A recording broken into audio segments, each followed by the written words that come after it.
It's easy to forget what an amazing gift life really is. Our lives are nothing but a cosmic bling. If you want to excel in life, self-motivation is essential. You must know how to motivate yourself. You must be able to keep your spirit high no matter how discouraging a situation is. That's the only way to get the power you need to overcome difficulties.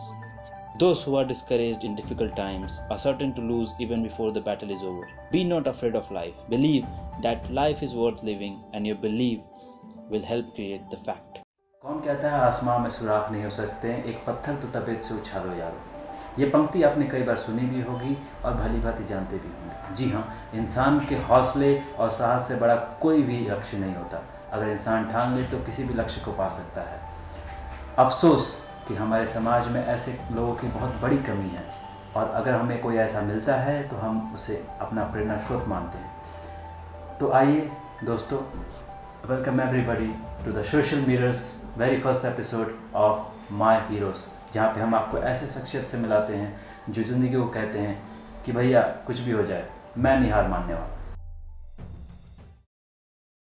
आज हमारे साथ है miss पूजा अग्रवाल, जिन्होंने world shooting para sport में भारत के लिए silver medal जीता है। तो आइए उन्हीं से जानते हैं उनकी इस कामयाबी के बारे में। Welcome madam. Thank you, So sir. how was the journey till now? Obviously, it's very struggling.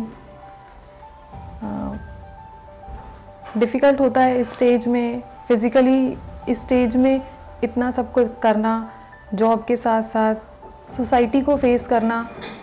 आप सोसाइटी में नॉर्मली ऐसे निकल जाओ तो सोसाइटी आपको ऐसे देखती है जैसे आप कोई अजूबा हो। जब एक्सीडेंट हुआ तो पब्लिक में जाने से बहुत डर लगता था। आप पब्लिक में जा रहे हो तो लोग आपको ऐसे देखेंगे, अरे ये क्या हो गया, ऐसे उनकी आईज को फेस करना बहुत मुश्किल होता है। ये क्या हो गया, कैसे हो गया। लड़का हो तो फिर भी एक बार को चल जाता है, हाय हाय लड़की है अब क्या होगा, आगे कैसे होगा। बहुत सारे सवाल होते हैं।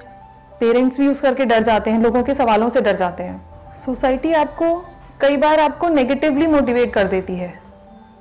सोसाइटी कई बार आप पे ऐसी बाउंडेशंस लगाती है, या तो आप उन बाउंडेशंस में सीमित रह जाओगे या आप उन बाउंडेशंस को तोड़ के कुछ करोगे।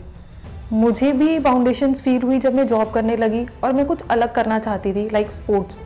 पहले नहीं पता था कि मैं पिस्टल उठा पाऊंगी एक हाथ से, मैं उसे कर भी पाऊंगी या नहीं, बट जब किया तो लगा कि मैं उसे कर सकती हूँ। स्टार्टिंग में बहुत दिक्कत आई और ज़्यादा मेहनत करने की ज़रूरत थी, क्योंकि अब हम अपने लिए नहीं खेल रहे थे, अब हमें इंडिया के लिए खेलना था। खूब मेहनत करी, कोचेज़ ने भी मेरे साथ खूब मेहनत करी। जैसे नॉर्मल लोगों के लिए होता है कि ओलंपिक के लिए पोडियम बनाया गया है कि ओलंपिक के लिए उनको तैयार किया जा सके, वैसा आई वांट कि गवर्नमेंट पैरा प्लेयर्स के लिए भी ऐसा कोई पोडियम, ऐसा कोई प्लेटफॉर्म तैयार करे जिसमें पैरा प्लेयर्स भी ओलंपिक के लिए तैयार किए जा सकें। अगर आप पिछले ओलंपिक्स में ही देखें तो नॉर्मल से ज़्यादा मेडल्स पैरा कैटेगरी में आए हैं।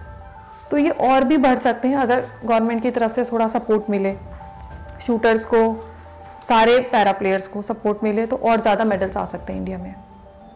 जो शारीरिक रूप से सक्षम होते हैं या जिनके पास सारे रिसोर्सेस होते हैं, वो भी ज़िंदगी से हार मान जाते हैं, लेकिन आप इतनी सारी चीज़ होने के बावजूद भी आप कैसे ओवरकम कैसे किया आपने इन सब चीज़ों को?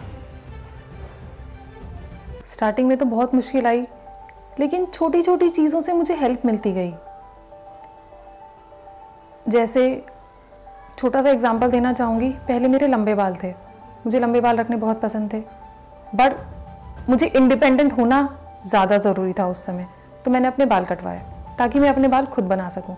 छोटी छोटी चीज़ें होती हैं, लाइक 2 पेपर्स हैं, उनमें ऑल पिन लगानी है। आप लोग, कोई भी नॉर्मल पर्सन बहुत ईजिली कर लेगा, मुझे उसमें ज़्यादा टाइम लगेगा, थोड़ा अलग तरीके से करूँगी बट हो जाएगा, कर लूँगी।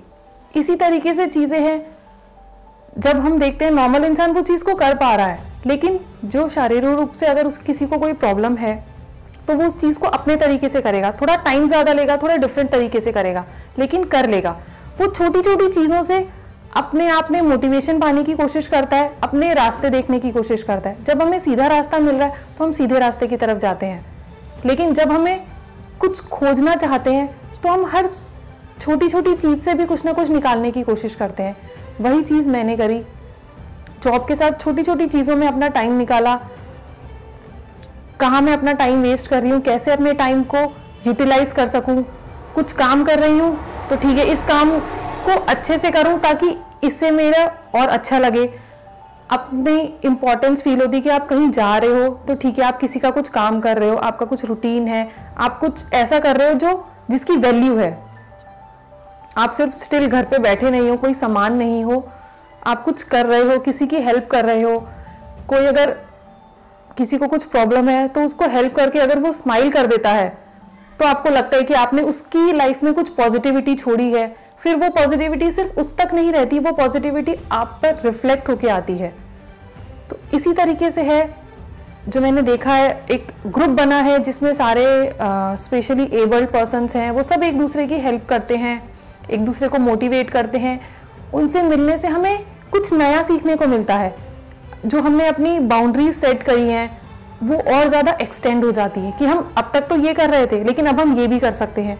जब आप उन बाउंड्रीज को एक्सटेंड करते हो, फिर आप कुछ नया करते हो तो आपको कुछ नया सीखने को मिलता है। फिर वो बाउंड्रीज भी एक्सटेंड हो जाती हैं और आप दूसरों को इंस्पायर करते हो, दूसरों से इंस्पिरेशन लेते हो, दूसरों को हेल्प करते हैं, दूसरों से हेल्प लेते हैं। इसी तरीके से हम प्रोग्रेस कर रहे हैं। सबका सपोर्ट रहा तो और प्रोग्रेस करने की कोशिश करेंगे।